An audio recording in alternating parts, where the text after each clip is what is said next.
नमस्कार दोस्तों, अगर आप क्लास 10th का स्टूडेंट है तो यह वीडियो आपके लिए काफ़ी खास होने वाला है, क्योंकि इसमें आपको बताएंगे ऑफिशियल मॉडल पेपर जो जारी हुआ है। तो इसमें आपको साइंस का ऑफिशियल मॉडल पेपर बताएंगे। तो अगर इसको आप लोग कवरेज कर लेते हैं, अच्छे से इसको समझ लेते हैं, तो इसी से क्वेश्चन आपको एग्जाम में पूछे जाते हैं। तो अब इसका ऑब्जेक्टिव हम आप लोग को समझाएंगे। जितना ऑब्जेक्टिव है, यानी टोटल इसका ऑब्जेक्टिव है 80 ऑब्जेक्टिव देखने को मिलेगा, जिसमें 40 ऑब्जेक्टिव आपको बनाना है। आप जाइएगा एग्जाम देने, यानी सेंटर पर जाइएगा, तो फाइनल एग्जाम देने जाइएगा तो उसमें 80% प्रश्न देखने को मिलेगा, जिसमें आपको 40 प्रश्न बनाना है ऑब्जेक्टिव का, साइंस का। तो इसमें 40 प्रश्न बनाना है और आप जाइएगा सेंटर पर, तो इसी प्रकार को आपको ना होता है पेपर देखने को मिलेगा। तो चलते बिना किसी टाइम वेस्ट किए वीडियो को स्टार्ट करते हैं। तो क्या है, यानी से केंद्रीय स्कूल एग्जामिनेशन 2026 के लिए है। यह आपका क्या है, साइंस का मॉडल पेपर है। यह आपको साइंस का मॉडल पेपर है। तो फर्स्ट नंबर देखिए सवाल क्या कह रहा है, इतना पढ़ने का कोई जरूरी नहीं है। तो देखिए फर्स्ट नंबर सवाल पे आते हैं मेन मुद्दा पर।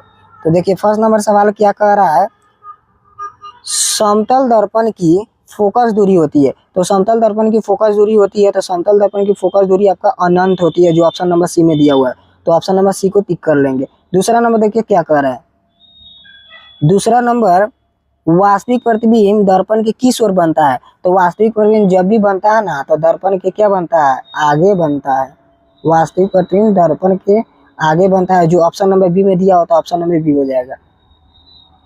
तीसरा नंबर सवाल देखिए, तीसरा नंबर सवाल समझने वाला है। तीसरा नंबर सवाल को अच्छे से देखिएगा।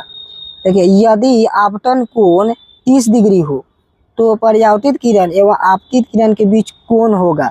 तो परावर्तित किरण और आपतित किरण के बीच कौन होगा, तो इसको मैं आपको बताते हैं प्रकाश के परावर्तन के माध्यम से। जो फिजिक्स का चैप्टर 1 जो इस चैनल पर आपको देखने का मिल जाएगा, उस वीडियो को जाकर बाद में समझ लीजिएगा।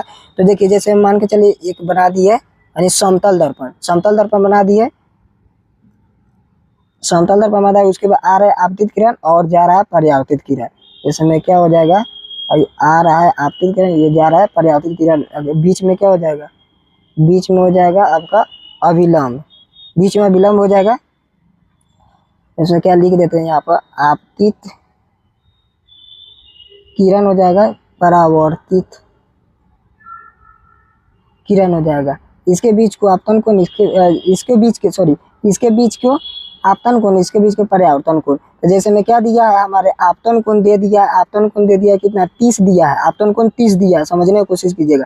तो आपतन कोण 30 डिग्री लिख देंगे, यानी यहाँ पर बुझाना रहा होगा, 30 डिग्री लिख देते हैं, 30 डिग्री। तो देखिए, जैसे में आपतन कोण के मान परावर्तन कोण के मान बराबर होता है, तो आपतन कोण 30 डिग्री दिया है, तो परावर्तन कोण भी क्या हो जाएगा, 30 डिग्री हो जाएगा। तो क्या पूछा हमसे, क्वेश्चन यही पूछा है, तो परावर्तित किरण एवं आपतित किरण के बीच कौन होगा। तो परावर्तित किरण और आपतित किरण के बीच कौन होगा, तो जब दोनों को हम ऐड कर देंगे, यानी हम दोनों को इसको ऐड कर देंगे, तो हमारा एंगल कितना निकलेगा, 7 डिग्री निकलेगा, जो ऑप्शन नंबर डी में आपको दिखने का मौका मिल रहा है। तो ऑप्शन नंबर डी को हम टिकअप कर लेंगे, जो ऑप्शन नंबर डी आंसर हो जाएगा राइट। तो चलते हैं चौथा नंबर सवाल देखते हैं क्या कह रहा है। चौथा नंबर सवाल देखते हैं क्या कह रहा है, एक दर्पण पर आपतित प्रकाश की चाल सी है, समझने की कोशिश कीजिएगा। तो परावर्तित प्रकाश की चाल होगी, जैसे में आपतित प्रकाश की चाल सी है, तो परावर्तित प्रकाश की चाल यानी परिवर्तन नहीं होता है प्रकाश की चाल में। तो जैसे मैं मान के चलिए आपतित प्रकाश की चाल सी दिया है, सी दिया है, तो परावर्तित प्रकाश की चाल भी क्या हो जाएगा, सी हो जाएगा, जो ऑप्शन नंबर डी हो जाएगा राइट आंसर। इसका देखिए चौथा नंबर सवाल देखते हैं क्या कर रहा है, चौथा नंबर हो गया, सॉरी पांचवा नंबर देखते हैं क्या कर रहा है। पांचवा नंबर देख लेते हैं, गोलीय दर्पण में कार्तीय चिन्ह परिपाटी के अनुसार मूल बिंदु लिया जाता है। तो कार्तीय चिन्ह परिपाटी के अनुसार मूल बिंदु लिया जाता है, तो ध्रुव से लिया जाता है, जो ऑप्शन नंबर सी में दिया हुआ है। छठा नंबर देखिए क्या कर रहा है, छठा नंबर सवाल, जब प्रकाश संघन माध्यम से विरल माध्यम में जाता है तो उसकी गति होती है। देखिए समझने की कोशिश कीजिएगा, यानी संघन माध्यम से विरल माध्यम में जाती है। तो संघन माध्यम क्या होता है, विरल माध्यम क्या होता है, तो देखिए आपको समझा रहे हैं। संघन माध्यम, संघन माध्यम जिसमें प्रकाश की चाल क्या होता है, कम होता है, और विरल माध्यम, विरल माध्यम जिसमें प्रकाश की चाल क्या होता है, तो अधिक होता है। अब देखिए आपको बता रहे हैं क्या करा, जब प्रकाश संघन माध्यम से अर्थात कम या प्रकाश की चाल कम मात्रा से अधिक मात्रा में जाती है तो उसकी क्या होती है, उसकी गति आपका बढ़ती है, जो ऑप्शन नंबर ए में दिया होता है। ऑप्शन नंबर ए को टिक अप कर लेंगे। इसका right answer option number A हो जाएगा। चलिए सातवां नंबर सवाल देखते हैं क्या कर रहा है। सातवां नंबर सवाल देखते हैं क्या कर रहा है। अवतल दर्पण के कारण कौन सी राशि बदलती है, सॉरी अवतल गलती बोल दी है, अपवर्तन के कारण कौन सी राशि बदलती है, तो अपवर्तन के कारण आपका आवृत्ति नहीं बदलती है, रंग भी नहीं बदलती है, तरंग दैर्ध्य हो जाएगा। इसका राइट आंसर क्या हो जाएगा, तरंग दैर्ध्य हो जाएगा, जो ऑप्शन नंबर बी में दिया हुआ है। आठवां नंबर सवाल देखिए क्या कर रहा है। आठवां नंबर कह रहा है 50 सेंटीमीटर फोकस दूरी वाले लेंस की शक्ति होते हैं, तो 50 सेंटीमीटर फोकस से दूरी वाले लेंस की शक्ति होती है। जब भी लेंस की शक्ति निकालते हैं तो हम 100 से भागा दे देते हैं, तो क्या हो जाएगा 100 हो जाएगा बाटा 50। जब इसको भागा देंगे तो क्या हो जाएगा 2D आ जाएगा, जो ऑप्शन नंबर बी में दिखाई दे रहा है, तो ऑप्शन नंबर बी को सही कर लेंगे। 9वां नंबर देखिए सवाल क्या कर रहा है। 9वां नंबर है तेलीय कागज होते हैं। देखिए आपको बता रहे जैसे पारदर्शक, अपारदर्शक और उसके बाद क्या हो जाएगा पारभाषक दिया है। तो देखिए समझने की कोशिश कीजिएगा। पारदर्शक वह होता है जिससे ना होता है वो जिससे प्रकाश आसानी से पार हो जाए, उसे पारदर्शक कहा जाता है। अपारदर्शक वह होता है जिससे प्रकाश पार ना हो। और उसके बाद पारभाषक क्या होता है, तो तेलीय कागज हो जाएगा आपका पारभाषक, जो ऑप्शन नंबर सी में दिखाई दे रहा है, तो ऑप्शन नंबर सी को टिक कर लेंगे। उसके बाद 10वां नंबर सवाल देखिए क्या कर रहा है। 10वां नंबर प्रकाश की चाल न्यूनतम होती है, तो प्रकाश की चाल न्यूनतम होती है आपका कांच में, जो ऑप्शन नंबर सी में दिखाई दे रहा है, तो ऑप्शन नंबर सी को टिक कर लेंगे। 11 नंबर सवाल देखिए क्या कर रहा है। 11 नंबर सवाल देखिए क्या कर रहा है। निम्नलिखित में से किस भाग पर मानव नेत्र में किसी वस्तु का प्रतिबिंब बनता है, किस भाग पर मानव नेत्र में किसी वस्तु का प्रतिबिंब बनता है, तो रेटिना पर बनता है, तो उसी को बोलते हैं क्या दृष्टि पथ या रेटिना, जो ऑप्शन नंबर डी में दिया हुआ, तो ऑप्शन नंबर डी को सही कर लेंगे। 12 नंबर सवाल देखिए क्या कर रहा है। 12 नंबर सवाल है नेत्र की पारदर्शी अग्रभाग कहलाता है। नेत्र की पारदर्शी अग्रभाग क्या कहलाता है, तो नेत्र की पारदर्शी अग्रभाग क्या कहलाता है, तो कार्निया कहलाता है, जो ऑप्शन नंबर बी में दिया हुआ है, तो ऑप्शन नंबर बी सही हो जाएगा। 13 नंबर सवाल देखिए क्या कर रहा है। 13 नंबर है बाईफोकल लेंस द्वारा कौन सा दोष सुधारा जाता है। तो देखिए फोकल लेंस क्या होता है, तो बाईफोकल लेंस जिसमें उत्तल और अवतल दोनों शामिल हो, यानी उत्तल प्लस अवतल, उत्तल प्लस अवतल दोनों शामिल हो, उसे बाईफोकल लेंस कहा जाता है। तो क्या कौन सा दोष सुधारा जाता है, इसमें क्या पूछा है कौन सा दोष सुधारा जाता है, तो इसका राइट आंसर हो जाएगा आपका ज्यादा दृष्टि दोष हो जाएगा, जो ऑप्शन नंबर सी में दिया हुआ, तो ऑप्शन नंबर सी को टिक कर लेंगे। 13 नंबर हो गया। 14 नंबर सवाल देखिए क्या कर रहा है। 14 नंबर में रॉडस कोशिका किसकी प्रति संवेदनशील होती है। देखिए रॉडस कोशिका किसकी प्रति संवेदनशील होती है, तो उसमें क्या होता है थोड़ा थोड़ा धुंधला रोशनी होता है, जो ऑप्शन नंबर सी में दिखाई दे रहा है, तो ऑप्शन नंबर सी को टिक कर लेंगे। 15 नंबर देखिए सवाल क्या कर रहा है। 15 नंबर है ब्लाइंड स्पॉट में नहीं होता है। देखिए ब्लाइंड स्पॉट में कार्निया होता है, देखिए ब्लाइंड स्पॉट में कार्निया होता है, उसका पुतली भी होता है, लेंस भी होता है, लेकिन रॉडस और कोन्स नहीं होगा, जो ऑप्शन नंबर बी में दिखाई दे रहा है, ऑप्शन नंबर बी इसका सही आंसर हो जाएगा। 16 नंबर सवाल देखिए क्या कर रहा है। 16 नंबर सवाल कर रहा है विद्युत फ्यूज विद्युत धारा के किस प्रभाव पर कार्य करता है। विद्युत फ्यूज विद्युत धारा किस प्रभाव पर कार्य करता है, तो विद्युत फ्यूज विद्युत धारा के आपका क्या होता है उष्मीय प्रभाव पर कार्य करता है, जो ऑप्शन नंबर बी में दिखाई दे रहा है, ऑप्शन नंबर बी इसका राइट आंसर हो जाएगा। 17 नंबर देखिए क्या कर रहा है। 17 नंबर सवाल किस उपकरण में धन प्लस और ऋण माइनस का चिन्ह नहीं होता है, तो इसका राइट आंसर हो जाएगा कुंडली, जो ऑप्शन नंबर सी में दिखाई दे रहा है, तो ऑप्शन नंबर सी को टिक कर लेंगे, इसका सही आंसर कुंडली हो जाएगा। 18 नंबर सवाल देखिए क्या कर रहा है। 18 नंबर यही कर रहा है निम्नलिखित में कौन सा मात्रक वाट के बराबर होता है, तो W बराबर होता है जूल प्रति सेकेंड होता है, तो ऑप्शन नंबर ए में दिखाई दे रहा है, तो ऑप्शन नंबर ए सही हो जाएगा। 19 नंबर सवाल देखिए क्या कर रहा है।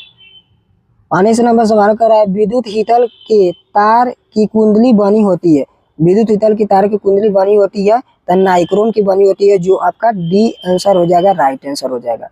उसके बाद देखिए 20 नंबर सवाल देखते हैं क्या कह रहा है। 20 नंबर सवाल यही कह रहा है कार्य करने की क्षमता को कहते हैं, कार्य करने की क्षमता को कहा जाता है ऊर्जा, जो ऑप्शन नंबर सी में दिखाई दे रहा है, तो ऑप्शन नंबर सी को सही कर लेंगे। 21 नंबर सवाल देखिए क्या कह रहा है। 21 नंबर सवाल हो जाएगा विद्युत धारा के चुंबकीय प्रभाव की खोज किसने किया था। अब देखिए यहाँ पर ध्यान दीजिएगा, विद्युत धारा के चुंबकीय प्रभाव की खोज किसने किया था, तो ऑरस्टेड सन ने किया था, ऑरस्टेड। तो इसका राइट आंसर हो जाएगा ऑरस्टेड, जो ऑप्शन नंबर ए में दिया हुआ है। 22 नंबर सवाल देखिए क्या कह रहा है। 22 नंबर सवाल कह रहा है चुंबकीय बल रेखा की प्रकृति होती है, तो चुंबकीय बल रेखा की प्रकृति होती है, तो चुंबकीय बल रेखा की प्रकृति होती है काल्पनिक होता है, जो ऑप्शन नंबर ए में दिया है, तो ऑप्शन नंबर ए सही हो जाएगा।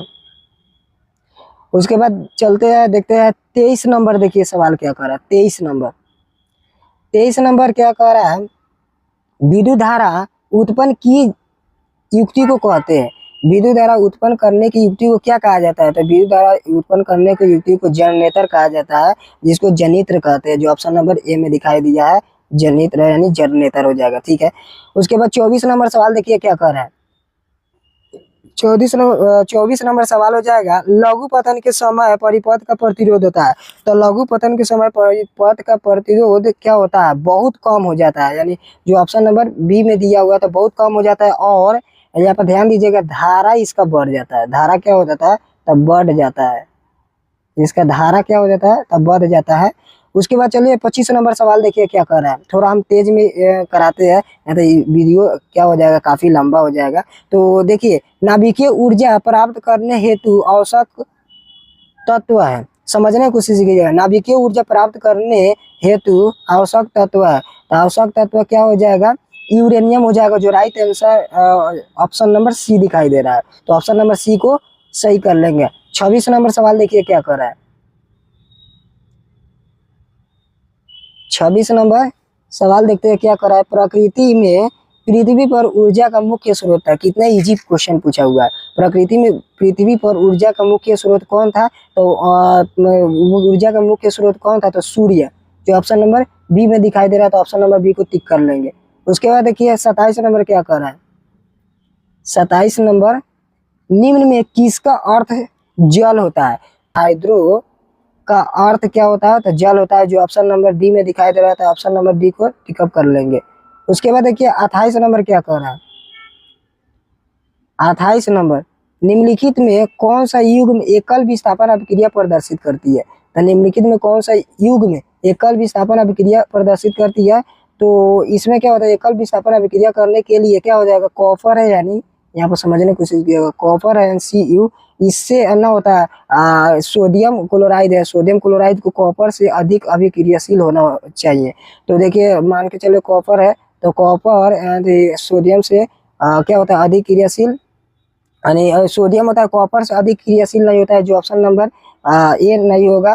फिर उसके बाद क्या कॉपर मैग्नीशियम से क्या होता है अधिक क्रियाशील नहीं होता है, यानी मैग्नीशियम कॉपर से अधिक क्रियाशील नहीं होता है, तो ऑप्शन नंबर बी भी ना होगा, ऑप्शन नंबर सी भी, यानी क्या होता है सिल्वर, हाँ सिल्वर क्या होता है ए पी, यानी लोहा से अधिक क्रियाशील, लोहा की सिल्वर से अधिक क्रियाशील नहीं होता है, तो ऑप्शन नंबर सी भी गलती हो जाए, तो हमारा राइट आंसर क्या हो जाएगा ऑप्शन नंबर डी, जो ऑप्शन नंबर डी को टिक कर लेंगे।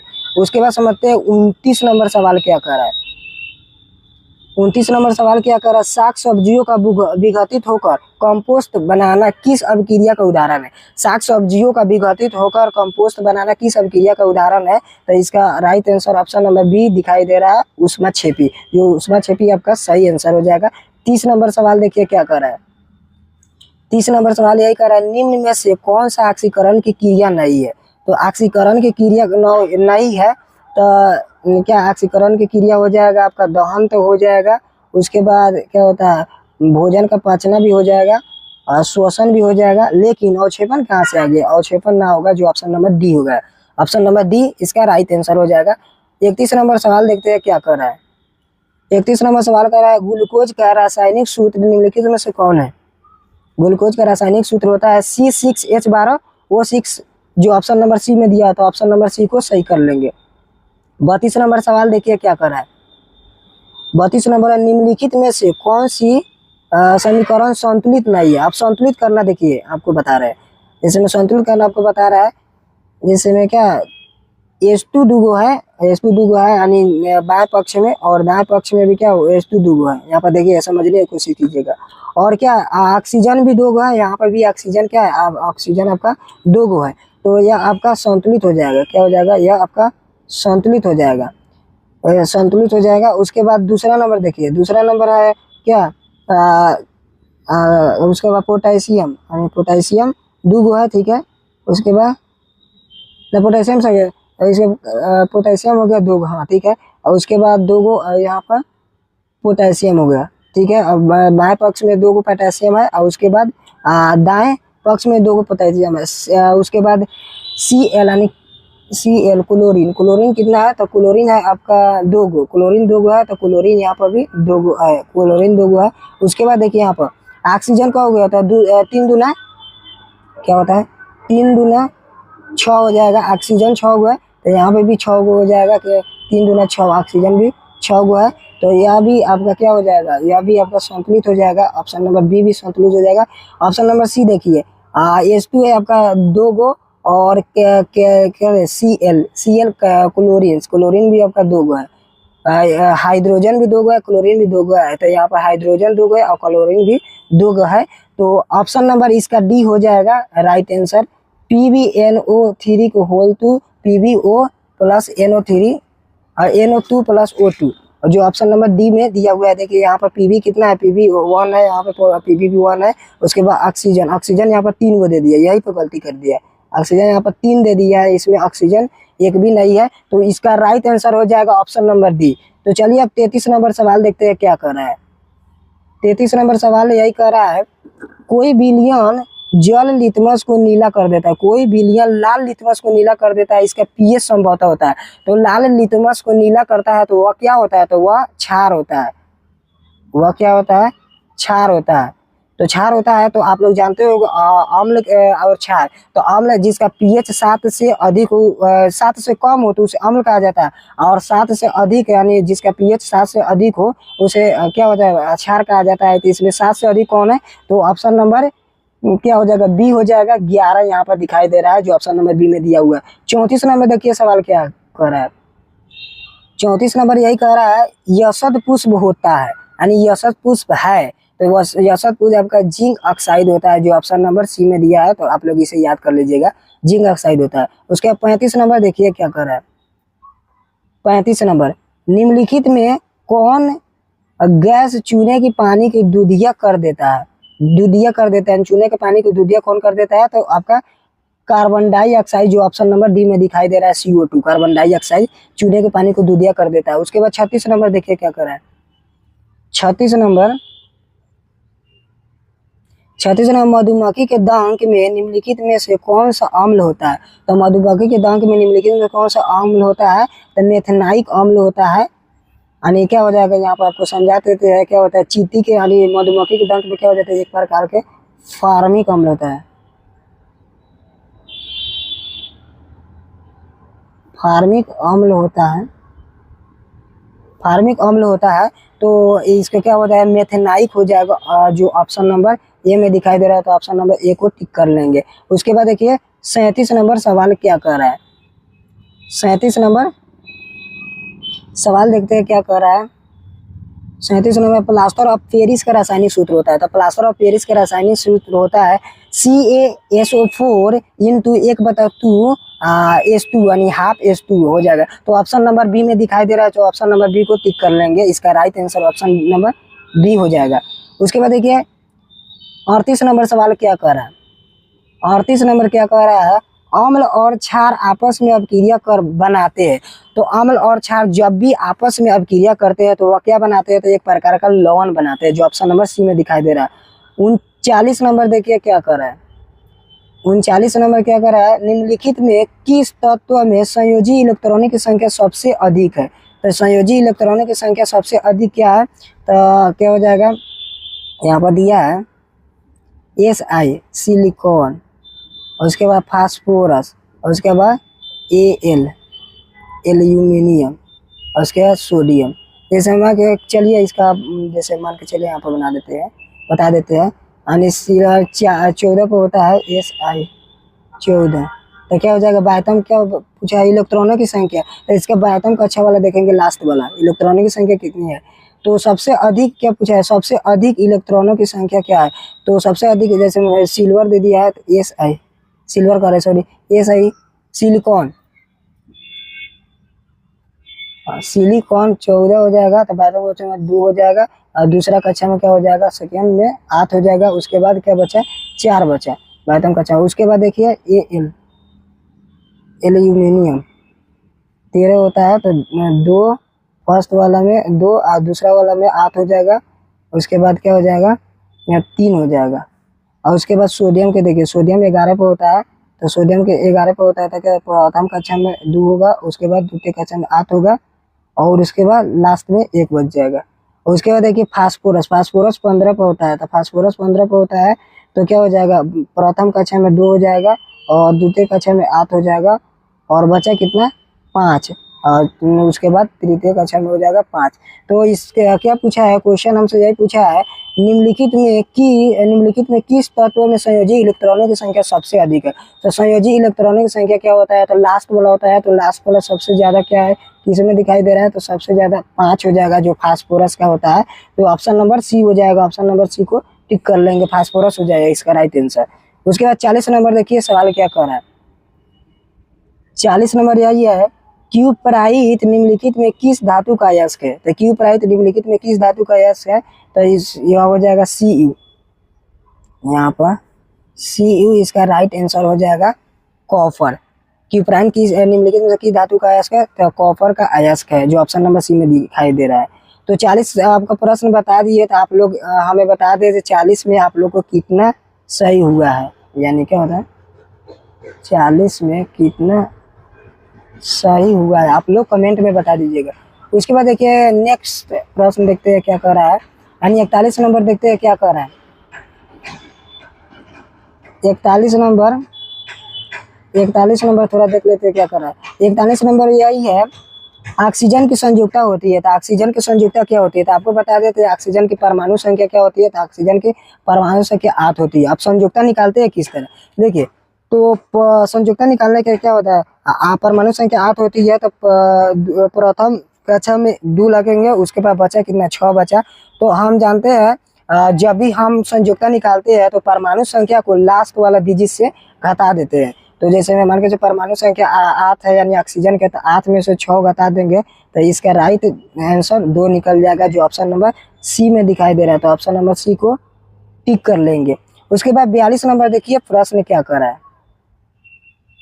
42 नंबर बहुत इंपॉर्टेंट है एग्जाम की दृष्टि से। देखिए 42 नंबर देखो क्या कर रहा है, गंधक की परमाणु संख्या होती है। अब देखो गंधक की परमाणु संख्या होती है, तो गंधक की परमाणु संख्या 16 होती है, जो ऑप्शन नंबर सी में दिखाई दे रहा है। तो अब गंधक को और किस नाम से जानते हैं, तो गंधक को और किस नाम से जाना जाता है, तो आपको बता देते हैं, गंधक को ही क्या बोला जाता है, सल्फर बोला जाता है, सल्फर, गंधक को ही सल्फर बोला जाता है। इसके परमाणु संख्या कितनी होती है, तो 16 होती है, आप लोग इसे याद कर लीजिएगा। उसके बाद 43 नंबर देखिए प्रश्न क्या कर रहा है। 43 नंबर प्रश्न देखिए क्या कर रहा है, अभिक्रियाशील समूह CO को कहते हैं, जैसे कि एल्डिहाइड समूह को आपको क्या कहते हैं, CHO कहते हैं, एल्डिहाइड समूह। उसके बाद ईथर समूह यानी वो बोलते हैं। उसके बाद एल्कोहल समूह यानी OH, एल्कोहल को OH। तो हमारा बच जा रहा है लास्ट ऑप्शन नंबर डी, जो right answer option number D हो जाएगा, इसका सही आंसर ऑप्शन नंबर डी हो जाएगा, ऑप्शन नंबर डी हो जाएगा right answer, option number D हो जाएगा। इसका क्या हो जाएगा, अभिक्रियाशील समूह इतना को कहते हैं कार्बोनिल समूह कहा जाता है, जो ऑप्शन नंबर डी में दिया हुआ है। उसके बाद देखिए 43 नंबर हो गया। 44 नंबर देखिए प्रश्न क्या कर रहा है, 44 नंबर प्रश्न देखते हैं क्या कर रहा है। 44 नंबर यही कर रहा है, वेल्डिंग में किस गैस का उपयोग होता है? आप लोग समझिएगा, वेल्डिंग में किस गैस का उपयोग होता है? तो वेल्डिंग में आपका आपको समझाते हैं, एक होता है एल्केन होता है और एल्काइन, एल्काइन, एल्कीन, हाँ एल्कीन होता है। जैसे में क्या हो जाए, वेल्डिंग में किस गैस का प्रयोग किया जाता है? तो आपका क्या हो जाएगा, ऑप्शन नंबर बी हो जाएगा राइट आंसर। जो ऑप्शन नंबर बी में दिखाया है एथनाइल हो जाएगा इसका। एल्काइन का यही भाग होता है एथनाइल, एथनाइल हो जाएगा, एथनाइन हो जाएगा ऑप्शन नंबर राइट आंसर हो जाएगा एथनाइल। 45 नंबर प्रश्न देखते हैं क्या कह रहा है। 45 नंबर प्रश्न यही कह रहा है, कार्बन आवर्त सारणी के किस वर्ग का सदस्य होता है? देखिए, आवर्त की संख्या होती है, आवर्त की संख्या होती है 7 और वर्ग की संख्या होती है 18। इसे आप लोग अच्छे से कवरेज कर लीजिएगा। आवर्त 7 होती है और वर्ग 18 होते हैं। तो क्या कर रहा है, कार्बन आवर्त सारणी के किस वर्ग का सदस्य है? तो 14 वर्ग का सदस्य हो जाएगा, जो ऑप्शन नंबर क्या हो जाएगा, डी में दिखाई दे रहा है। तो ऑप्शन नंबर डी को सही। 45 नंबर हो गया। उसके बाद 46 नंबर देखिए क्या कर रहा है। 46 नंबर देखते हैं क्या कर रहा है।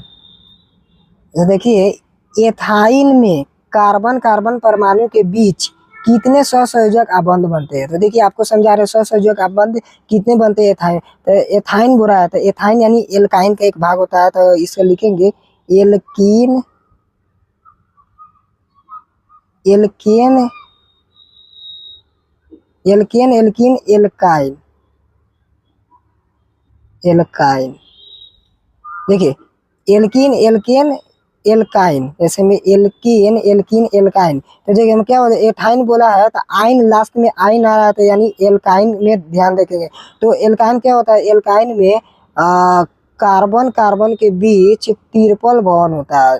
कार्बन कार्बन के बीच कितना होता है, ट्रिपल बॉन्ड होता है। तो हमसे क्वेश्चन यही पूछा है, एथाइन में कार्बन कार्बन परमाणु के बीच कितने सहसंयोजक बंधन होते हैं? तो सहसंयोजक बंधन होते हैं तो 3 होते हैं, जो ऑप्शन नंबर सी में दिखाई दे रहा है। तो ऑप्शन नंबर सी को सही कर लेंगे। उसके बाद 47 नंबर देखिए प्रश्न क्या कर रहा है। 47 नंबर यही कर रहा है, निम्नलिखित में कौन सबसे अधिक क्रियाशील हाइड्रोजन है? सबसे अधिक क्रियाशील हाइड्रोजन, तो सबसे अधिक क्रियाशील हाइड्रोजन क्या हो जाएगा, ब्रोमीन, बी आर ब्रोमीन तो नहीं होगा, और उसे सी एल से भी ना होगा, यानी सी एल भी ना होगा। उसके बाद आयरन, उसके बाद क्या हो जाएगा, आई भी ना होगा। उसके फास्फोरस हो सकता है, ऑप्शन नंबर ए को टिक कर लेंगे, फास्फोरस। फास्फोरस हमको सही लग रहा है, फास्फोरस हो जाएगा इसका राइट आंसर, फास्फोरस हो जाएगा ऑप्शन नंबर ए। उसके बाद देखिए 48 नंबर क्वेश्चन देखते हैं। 48 नंबर क्या कर रहा है, आवर्त सारणी में कितने आवर्त होते हैं? तो अभी आपको पिछले क्वेश्चन में बताया था आवर्त की संख्या कितनी होती है, तो आवर्त की संख्या 7 होती है। तो ऑप्शन नंबर क्या है, ऑप्शन नंबर में सी में हो जाएगा, ऑप्शन नंबर सी हो जाएगा।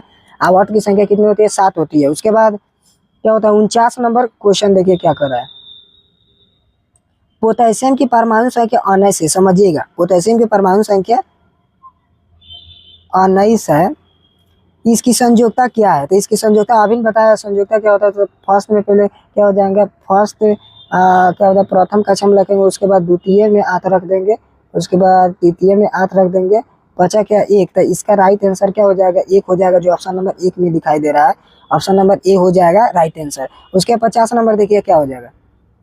50 नंबर सवाल देखिए, आधुनिक आधुनिक आवर्त सारणी में ऊर्ध्वाधर स्तंभों की संख्या होती है। देखिए, ऊर्ध्वाधर क्या होता है, ऊर्ध्वाधर मतलब खारा खारा होता है, इस प्रकार होता है ऊर्ध्वाधर। और क्षैतिज मतलब सूता हुआ होता है, इस प्रकार लेता हुआ क्षैतिज होता है, ये क्षैतिज रहेगा। तो क्षैतिज को क्या कहते हैं, आवर्त कहते हैं। क्षैतिज का आवर्त कहते हैं जिसकी संख्या 7 होती है। ऊर्ध्वाधर वर्ग होता है जिसकी संख्या 18 होती है। तो क्या बोला है, आधुनिक आवर्त सारणी में ऊर्ध्वाधर स्तंभों की संख्या होती है। तो ऊर्ध्वाधर स्तंभों की संख्या क्या होती है, तो ऊर्ध्वाधर स्तंभों की संख्या 18 होगी। इस वर्ग की संख्या कितना होता है, तो 18 होती है, जो ऑप्शन नंबर डी हो जाएगा। उसके बाद 51 नंबर देखिए क्या कर रहा है। 51 नंबर देखते हैं क्या कर रहा है। 51 में निम्नलिखित संकेतों द्वारा व्यक्त तत्व में कौन सा धातु है, व्यक्त तत्व में कौन सा धातु है। तो यहाँ पर समझिएगा सी यानी का कार्बन, यानी कार्बन की परमाणु संख्या 6 होता है सी, तो यह तो ना होगा, यानी क्या हो जाएगा, धातु हो जाएगा। कार्बन एन सी 6 दिन में 12 यानी कार्बन सी, तो ये धातु हो जाएगा। और दूसरा में देखिए यह भी ना होगा।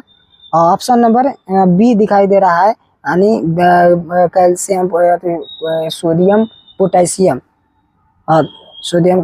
तो उसके बाद क्या हो जाएगा, ऑप्शन नंबर हमको बी सही लग रहा है, इस पर थोड़ा ध्यान देंगे। ऑप्शन नंबर बी हमको सही लग रहा है, ऑप्शन नंबर बी हो जाएगा इसका राइट आंसर। उसके बाद 52 नंबर देखिए, उसको थोड़ा देख लेंगे बाद में, उस पर थोड़ा डाउट है। बी को टिक कर लीजिएगा आप लोग। देखिए बी को आप लोग टिक कर लीजिएगा, हमको अंदाज है कि बी इसका राइट आंसर होना चाहिए। उसके बाद देखिए 52 नंबर क्या कर रहा है, 52 नंबर क्वेश्चन क्या कर रहा है, निम्नलिखित में वनों पर आधारित उद्योग कौन सा है। देखिए वनों पर आधारित उद्योग को क्या होता है, कागज तो होता है, कागज उद्योग होता है। क्या तीबर उद्योग तो नहीं होगा, लाख उद्योग ना होगा, लाख उद्योग ना होगा। ऑप्शन नंबर ए इसका राइट आंसर हो जाएगा, जो ऑप्शन नंबर ए में दिखाई दे रहा है। उसके बाद देखिए 53 नंबर सवाल देखते हैं क्या कर रहा है। 53 नंबर यही है, सिंचाई के लिए पौधे को ठीक जड़ों के समीप जल पहुंचाने की तकनीक को कहते हैं। तो सिंचाई के लिए पौधे को ठीक जड़ों के समीप जल पहुंचाने की तकनीक को क्या कहा जाता है, तो टपकन सिंचाई हो जाएगा, जो ऑप्शन नंबर सी में दिखाई दे रहा है। ऑप्शन नंबर सी इसका सही आंसर हो जाएगा। 54 नंबर सवाल देखिए क्या कर रहा है। 54 नंबर, उत्तराखंड में चिपको आंदोलन किस वर्ष में प्रारंभ हुआ था। तो उत्तराखंड में चिपको आंदोलन कब हुआ था, तो कब हुआ था, तो 1900 क्या होता है, 1941 में हुआ था। इसका राइट आंसर हो जाएगा 1971 हो जाएगा, सॉरी 1971 हो जाएगा, इसका right answer option number A हो जाएगा। उसके बाद 55 नंबर सवाल देखते हैं क्या कर रहा है। 55 नंबर यही है, यानी यहाँ से बायोलॉजी शुरू हो गया। कवक में पोषण की कौन सी विधि पाई जाती है। देखिए कवक में पोषण की कौन सी विधि पाई जाती है, तो वह एक प्रकार की मृत पोषी होती है, यानी कवक में यानी कौन सी विधि पाई जाती है, पोषण की कौन सी विधि पाई जाती है, तो मृत पोषी हो जाएगा, जो ऑप्शन नंबर ए में दिखाई दे रहा है। तो ऑप्शन नंबर ए को टिक कर लेंगे। उसके बाद 56 नंबर सवाल देखते हैं क्या कर रहा है। 56 नंबर सवाल देखिए, निम्न में से कौन एक जैविक प्रक्रम द्वारा अपघटित होने वाला पदार्थ है। जैविक प्रक्रम द्वारा अपघटित होने वाला पदार्थ है, पॉलीथीन तो नहीं होगा, रबर भी ना होगा। ऑप्शन नंबर ए दिखाई दे रहा है, मृत घास पत्ते होता है ना, यह क्या होता है, एक प्रकार का जैविक प्रक्रम द्वारा अपघटित पदार्थ होता है। तो ऑप्शन नंबर ए हो जाएगा सही आंसर। उसके बाद 57 नंबर देखिए सवाल क्या कर रहा है। 57 नंबर है, मनुष्य में पाचन क्रिया का आरंभ होता है। तो मनुष्य में जब भी पाचन क्रिया का आरंभ होता है वह मुख गुहा से होता है, जो ऑप्शन नंबर ए में दिखाई दे रहा था। ऑप्शन नंबर ए को टिक कर लेंगे। उसके बाद मुख गुहा में होता है क्या, बायोलॉजी का फर्स्ट चैप्टर का क्वेश्चन है। उसके बाद देखिए 58 नंबर सवाल देखते हैं क्या कर रहा है। सजीवों में पाए जाने वाला जैव प्रक्रम है। तो सजीव में श्वसन तो होता है, श्वसन होता है, उसके बाद प्रजनन भी होता है, पोषण भी होता है। तो इसका राइट आंसर क्या हो जाएगा, ऑप्शन नंबर डी हो जाएगा, सभी इनमें से सभी हो जाएगा। उसके बाद देखिए 59 नंबर देखिए क्या कर रहा है। किण्वन क्रिया होती है, तो किण्वन क्रिया ईस्ट पे होती है, जो ऑप्शन नंबर सी में दिखाई दे रहा है। तो ऑप्शन नंबर सी हो जाएगा इसका सही आंसर। उसके बाद 7 नंबर देखिए क्वेश्चन क्या कर रहा है। तो 7 नंबर, वायवीय श्वसन क्रिया में निम्नलिखित में से किस गैस का प्रयोग किया जाता है। वायवीय श्वसन क्रिया में निम्नलिखित में से किस गैस का प्रयोग किया जाता है, तो इसमें ऑक्सीजन गैस का प्रयोग किया जाता है, जो ऑप्शन नंबर डी में दिखाई दे रहा था। ऑप्शन नंबर डी को टिक कर लेंगे। उसके बाद क्या 61 नंबर सवाल देखते हैं क्या कर रहा है। 61 नंबर है, कोशिकीय ईंधन किसे कहा जाता है। तो कोशिकीय ईंधन किसे कहा जाता है, तो ग्लूकोज को कहा जाता है, जो ऑप्शन नंबर सी में दिखाई दे रहा है, ग्लूकोज हो जाएगा। उसके बाद 62 नंबर सवाल देखिए क्या हो रहा है। 62 नंबर सवाल क्या पूछ रहा है हमसे, पौधे में वाष्पोत्सर्जन मुख्यतः किस अंग में होता है। तो पौधे में वाष्पोत्सर्जन जब भी होता है ना, पत्ती से होती है, जो ऑप्शन नंबर सी में दिखाई दे रहा है। तो ऑप्शन नंबर सी को टिक कर लेंगे। उसके बाद 63 नंबर देखते हैं क्या कर रहा है। 63 नंबर सवाल है, मनुष्य हृदय किस तंत्र का भाग है। तो मनुष्य हृदय किस तंत्र का भाग है, तो पाचन तो नहीं होगा, उत्सर्जन भी ना होगा, श्वसन भी ना होगा, परिसंचरण तंत्र हो जाएगा। जो परिसंचरण तंत्र यानी रक्त को एक स्थान से दूसरे स्थान यानी आवागमन करता है, परिसंचरण तंत्र हो जाएगा इसका राइट आंसर, जो ऑप्शन नंबर डी में दिखाई दे रहा है। तो ऑप्शन नंबर डी को टिक कर लेंगे। उसके बाद देखिए 64 नंबर सवाल देखिए क्या कर रहा है। 64 नंबर यही कर रहा है, निम्नलिखित में कौन रक्त का थाका बनाने में सहायक होता है। रक्त का थाका बनाने में कौन सहायक होता है? तो एक फाइब्रिनोजिन प्रकार के एक प्रोटीन होता है, वही थाका बनाता है रक्त का, जो ऑप्शन नंबर बी में दिखाई दे रहा है। तो ऑप्शन नंबर बी सही हो जाएगा। उसके बाद 65 नंबर सवाल देखिए क्या कर रहा है। 65 नंबर, पादप अपशिष्ट संचित रहते हैं। पादप अपशिष्ट संचित रहते हैं, तो पादप अपशिष्ट संचित रहती है तो छाल में रहती है, उसके पत्तियों में रहती है, कोशिकीय रिक्तिकाओं में रहती है। इनमें से सभी हो जाएगा, जो ऑप्शन नंबर डी को सही आंसर कर लेंगे। उसके बाद देखिए 66 नंबर क्या कर रहा है। 66 नंबर है, एमिनो अम्ल के विखंडन से क्या बनता है। तो एमिनो अम्ल के विखंडन से बनता है आपका NH3 यानी NH3 इसके बनता है, जो इसका option number C right answer हो जाएगा। अमोनिया ऑक्साइड यानी अमोनिया, अमोनिया बनता है NH3, अमोनिया बनता है, इसका राइट आंसर हो जाएगा अमोनिया, जो ऑप्शन नंबर सी में दिया खाई दे रहा है। तो ऑप्शन नंबर सी को टिक कर लेंगे। उसके बाद चलते हैं 67 नंबर। 67 नंबर सवाल देखिए क्या कर रहा है। वृक्क का प्रधान कार्य है, तो वृक्क का प्रधान कार्य है तो क्या हो जाएगा, पाचन तो ना होगा, पाचन ना होगा, तो उसके पाचन क्या हो जाएगा, पाचन ना होगा, प्रजनन भी ना होगा, वो ATP वो निर्माण भी ना होगा। हाँ, इसका वो उसका राइट आंसर क्या हो जाएगा, वृक्क का प्रधान कार्य करता है तो वो क्या हो जाएगा, इसका राइट आंसर हो जाएगा उत्सर्जन, उत्सर्जन हो जाएगी इसका राइट आंसर। उसके बाद चलते हैं 68 नंबर सवाल देखते हैं। 68 नंबर सवाल क्या कर रहा है। 68 नंबर सवाल है, इनमें कौन पादप हार्मोन है। देखिए पादप हार्मोन क्या होता है, इंसुलिन तो मनुष्य में होता है, और इसके बाद क्या होता है, एस्ट्रोजन, एस्ट्रोजन भी मनुष्य में होता है, थायरॉक्सिन भी मनुष्य में होता है। लेकिन साइटोकाइनिन एक पौधे वाला हार्मोन है, यानी इनमें से कौन पादप हार्मोन है, तो साइटोकाइनिन इसका सही आंसर हो जाएगा। उसके बाद 69 नंबर सवाल देखिए क्या कर रहा है। 69 नंबर, फल पकाने वाला हार्मोन है, तो फल पकाने वाला हार्मोन क्या है, तो फल पकाने वाला हार्मोन आपका क्या हो जाएगा, तो फल पकाने वाला हार्मोन एथिलीन हो जाएगा, जो ऑप्शन नंबर सी में दिखाई दे रहा था। ऑप्शन नंबर सी को टिक कर लेंगे। उसके बाद 70 नंबर सवाल देखिए क्या कर रहा है। 70 नंबर, मनुष्य में कपाल तंत्रिकाओं की संख्या होती है, तो मनुष्य में कपाल तंत्रिकाओं की संख्या होती है 12 जोड़ी, जो ऑप्शन नंबर ए को टिक कर लेंगे, इसका सही आंसर हो जाएगा 12 जोड़ी। उसके बाद 71 नंबर देखिए सवाल क्या कर रहा है। 71 नंबर, रुधिर चाप नियंत्रित होता है, रुधिर चाप नियंत्रित होती है, तो एक प्रकार की यह क्या होता है, एड्रीनल द्वारा नियंत्रित होती है, रुधिर चाप एड्रीनल द्वारा नियंत्रित होती है, जो ऑप्शन नंबर सी में दिखाई दे रहा है। तो ऑप्शन नंबर सी को टिक कर लेंगे। उसके बाद 72 नंबर सवाल देखते हैं क्या कर रहा है। 72 नंबर है, हाइड्रा में प्रजनन की किस विधि से होता है, यानी हाइड्रा में प्रजनन किस विधि से होती है, तो हाइड्रा में प्रजनन किस विधि से होती है, तो मुकुलन द्वारा होती है, जो ऑप्शन नंबर बी में दिखाई दे रहा है। उसके बाद 73 नंबर क्वेश्चन देखते हैं क्या कर रहा था। 73 नंबर, पुष्प में नर जनन नर प्रजनन अंग होता है, पुष्प में नर प्रजनन अंग होता है, तो पुष्प में नर प्रजनन अंग होता है पुंकेसर, स्त्री में क्या होता है, स्त्रीकेसर होता है। ठीक है। उसके बाद 74 नंबर सवाल देखते हैं क्या कर रहा है। 74 नंबर, शुक्राणु बनता है, तो देखिए गर्भाशय में तो कुछ नहीं होता है, अंडाशय में अंडाणु बनता है, अंडाणु बनता है, और मूत्राशय में यानी मूत्र जमा होता है, मूत्राशय में क्या होता है, मूत्र का निर्माण होता है, मूत्र जमा होता है। हाँ, तो इसका राइट आंसर हो जाएगा क्या, ऑप्शन नंबर डी यानी वृषण में शुक्राणु बनता है। ठीक है। उसके बाद 75 नंबर सवाल देखिए क्या कर रहा है। 75 नंबर सवाल क्या कर रहा है, जीवों के उत्पत्ति के पहले पृथ्वी पर निम्नलिखित में से क्या नहीं था। इतना इजी सा सवाल, आप लोग से गलती ना होना चाहिए। देखिए ऑप्शन नंबर इसका सी हो जाएगा, यानी क्या हो जाएगा, जीवों की उत्पत्ति के पहले पृथ्वी पर निम्नलिखित में से नहीं था, तो निम्नलिखित में से क्या नहीं था, तो ऑक्सीजन नहीं था, O2 ऑक्सीजन नहीं था।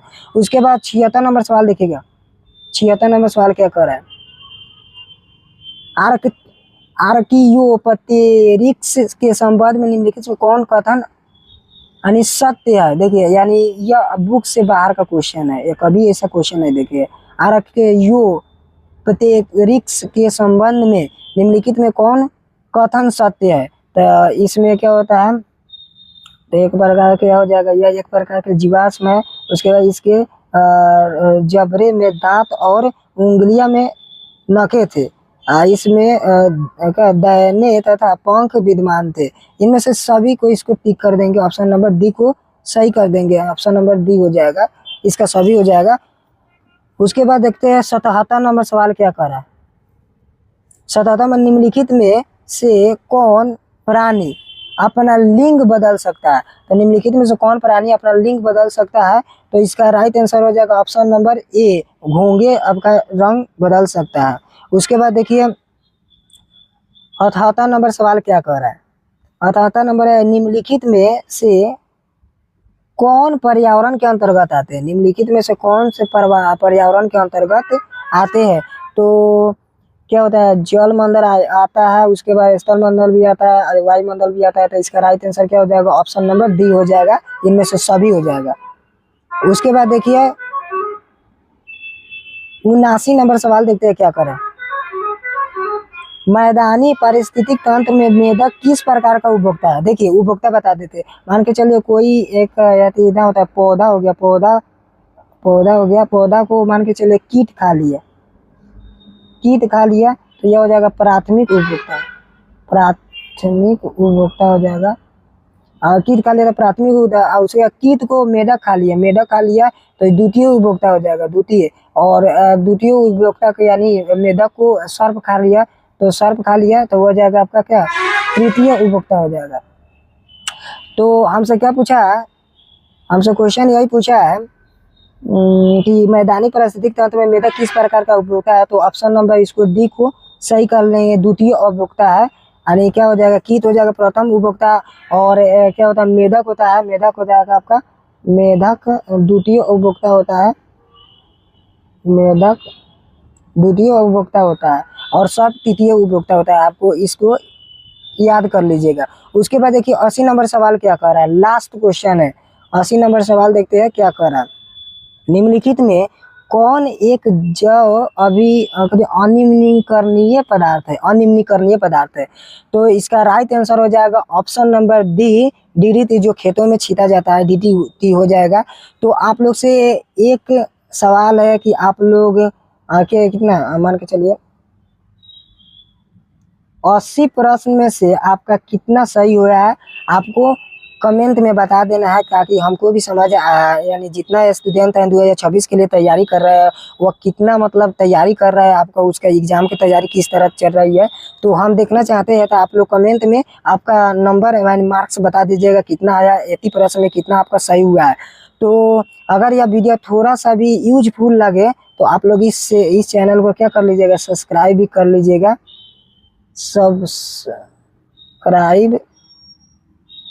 सब्सक्राइब भी कर लीजिएगा। तब तक मिलते हैं नेक्स्ट वीडियो में। ऐसे देखना है वीडियो, इंफॉर्मेशन वीडियो इस चैनल पर, तो आप लोग इस चैनल से ज्वाइन हो जाए, सब्सक्राइब कर लीजिएगा। तब तक मिलते हैं नेक्स्ट वीडियो में, धन्यवाद।